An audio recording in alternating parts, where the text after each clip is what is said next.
If you've ever had this feeling that something was terribly wrong with the world that we live in, but you couldn't figure out just what it was, then you've come to the right place. Secret societies, mystery religions, and the Illuminati have been controlling our reality since the beginning of time. But not anymore, because there is an awakening happening, and you are about to become a part of it. Wake up, because this is a call for an uprising. This is a call for an uprising. Welcome to today's show. I wanted to put something together for everybody out there to see how the Super Bowl halftime show is used as a social engineering opportunity for the elites to engineer the audience, to push agendas.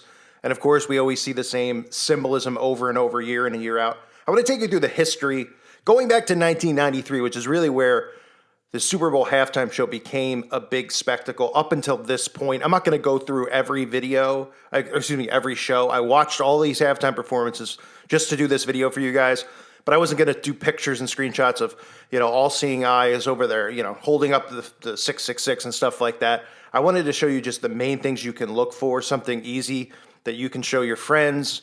You can look at yourself and see how just bizarre and, what a operation the Super Bowl halftime show has turned into. Now, in 1993, Michael Jackson became a performer at the Super Bowl. It was one of the first times they had a huge star. It got huge ratings. So from that point forward, the NFL went out of their way to bring in these huge, huge artists. Now, the Michael Jackson one, it's not filled with tons of symbolism, because for starters, they didn't have the technology then. They didn't have these stages with these, huge, these huge televisions. They didn't have the capability to do the light shows. They would kind of just do fireworks and things like that. Now, the Michael Jackson one in itself is creepy, with all the kids and stuff on stage after all the stuff that ended up happening after that we found out with Michael Jackson. But I'm not going to get into that. I'm going to show you the history here and how this evolved. One of the early things you would see with the stages, because the overhead shot is so important for them to always use, the overhead shot. So they show you the stage and they show you what's going on the field. You wouldn't see that from a regular shot. So they have these overhead shots, blimp shots, so to speak. And in the early few Super Bowls from 94, 95, 96, you would see the stage set up as a Masonic compass.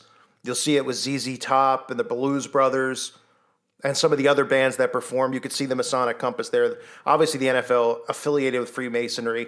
And the forefathers who started the NFL, you can watch my video on it. I have an NFL video on. I'm not going to get into detail because I want to focus here on the Super Bowl. Now, one of the things you're going to see over and over at these Super Bowls is black and white colors, right? You're going to see black and white tile. Usually every performer is going to have somebody in their band wearing a black and white checkered shirt or black and white striped shirt.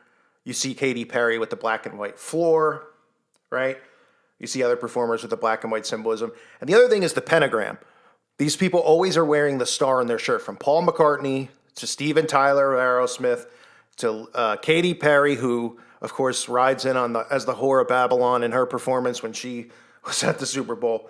But to me, the biggest thing that gets pushed across the Super Bowl that people don't ever notice, and it's one of the things that I always talk about, and I think it's woken a lot of people up, and that's the love movement, which is the tolerance movement. Christians are deceived by it. I talk about it all the time, because love, the Antichrist, is coming in the name of love. And what you'll see, I'm going to show you some clips here. Look at the repetition being used with love. You get Diana Ross, the crowd, this is in 1996, I believe, or 97, the crowd holding up love signs, right? Making that design in the stands like love. And we see that over and over and over through repetition. The Black Eyed Peas doing the same thing. Coldplay holding up love, right? The fans holding up love. And then them saying, we got to get together. We got to become one.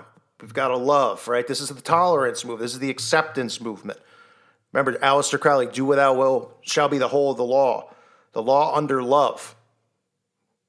Don't be deceived by it. You'll see even, bands like Tom Petty using the heart symbolism, right? Heart symbolism all over the place in these performances, whether it's on the backdrop, on the wall, on the ground, on the stage. You can see even the heart-shaped stage for U2. And a lot of the times, which I've been talking about, these performances are rituals. U2's performance was a ritual. Inside of the heart, Bono wearing the pentagrams on his shirt. That was the year that September 11th occurred. And you see all the names coming up. They show all the names of the victims inside of the heart, and then you see the upside down pyramid shown with the lights. This is all strategically done. That's because these are rituals. Some of these are massive rituals. Other ones are massive indoctrinations. You know, Justin Timberlake did the ritual for Prince the year that Prince died. Beyonce did that ritual where she was Kali with all the arms, the destroyer. Then the power goes out for 33 seconds at the halftime show. And to me, the funniest ritual I've ever seen done at a Super Bowl was 1999 into 2000. It was the Millennium Super Bowl. And Disney was, of course, Disney, right, was involved with directing that. And you could see here, all they're talking about is magic. There's a gigantic woman, you know, goddess that comes out of the ground. Might even be Moloch for all we know. Hard to see because it's so blurry back then. They don't have HD at that time. And it's just a ritual. You would think it'd be like Mickey Mouse and they'd be singing all the Disney songs like from The Lion King. But no, you can hear the clips of this guy talking about becoming one. Pretty much just New World Order stuff and magic stuff. Take a listen. Hi, everybody. Here in Florida, we're celebrating the future hand in hand. So let the magic begin. The age of time has returned to rekindle the human spirit and lead us in an earthly celebration that unites the nations of the world. Once again, as it does every 1,000 years, the gateway of time has opened, giving us hope for a better tomorrow. Two worlds, one planet. We are not alone on this earth. Let us celebrate all the creatures who make this their home. And celebrate your dreams as the magic of the millennium continues to bring us together.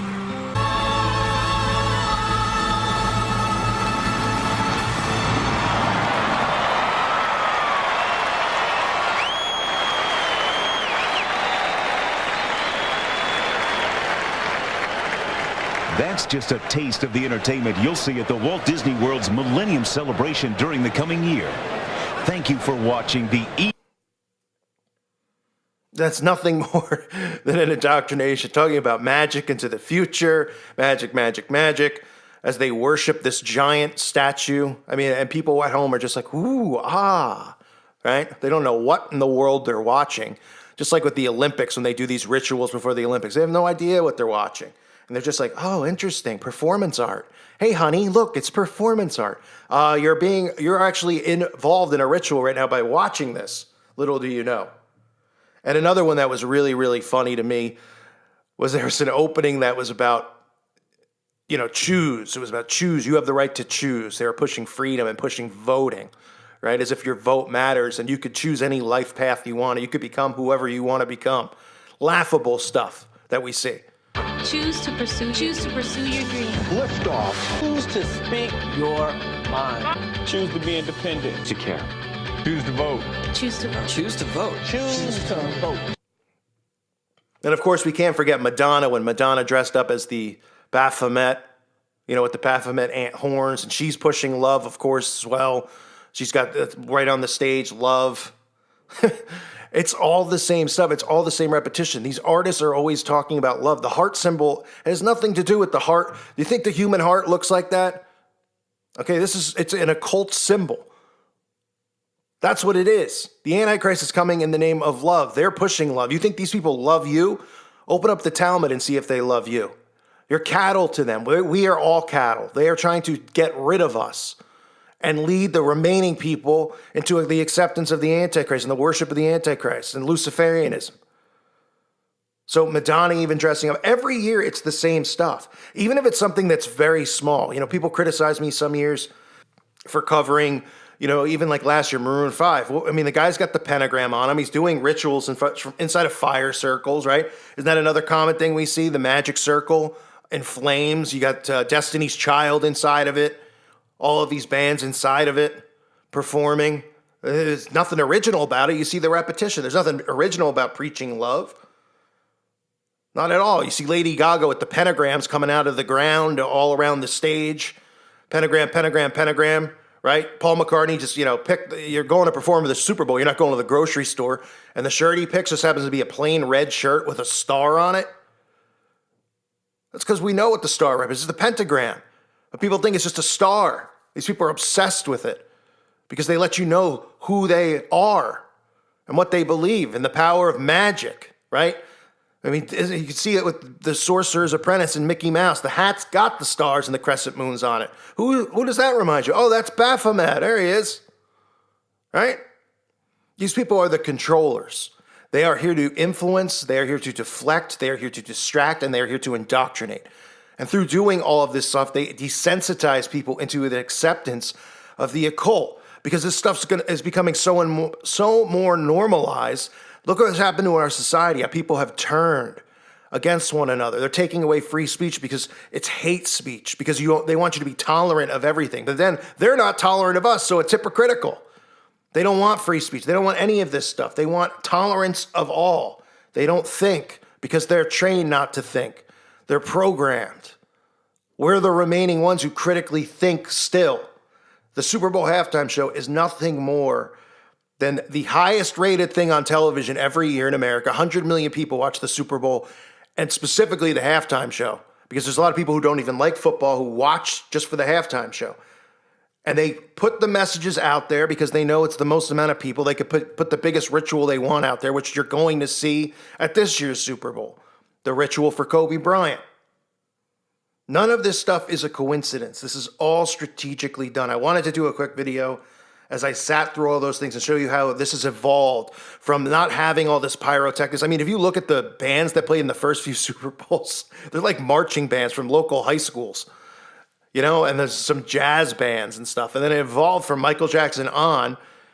They started to take advantage of the large audience that was watching. And then they started taking advantage of all the light shows and stuff that they could use subliminal messaging through. And then they started taking advantage of stuff even like pushing love and pushing agendas during this, which, again, we'll see tomorrow or we'll see today, whatever. We'll see every single time there's a Super Bowl. Next year, the same things over and over. I hope this video has helped you at least just see. Look at the repetition with the love. I mean, give me a break. It is so out of control, but it's so easy to see for those of us who are awake. I thank you for listening to today's show. God bless all of you and your families.